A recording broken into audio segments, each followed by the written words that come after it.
একটি বিশাল বটগাছের নিচে অনেক পিঁপড়ে কাজ করছে, কিন্তু ছোট মিনু একটি উঁচু ঘাসের ডগায় বসে একমনে নীল আকাশের মেঘ দেখছে। একটি ঝকঝকে ডানার ফড়িং উড়ে এসে মিনুর পাশে বসল।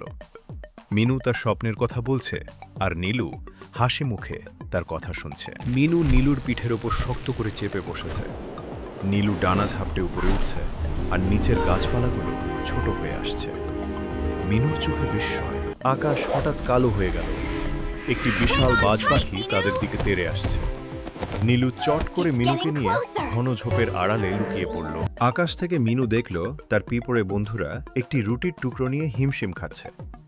উপর থেকে সে বুঝতে পারল তারা ভুল দিকে টানছে। মিনু নিচে নেমে বন্ধুদের সঠিক দিক দেখালো এবং সবাই মিলে রুটিটি গর্তে নিয়ে গেল। শেষে মিনু আর নীলু সূর্যাস্তের দিকে তাকিয়ে পাশাপাশি বসে আছে। গল্পের শিক্ষা: নিজের সীমাবদ্ধতাকে ভয় না পেয়ে বড় স্বপ্ন দেখা উচিত। আর সত্যিকারের বন্ধু সেই স্বপ্ন পূরণে সাহায্য করে।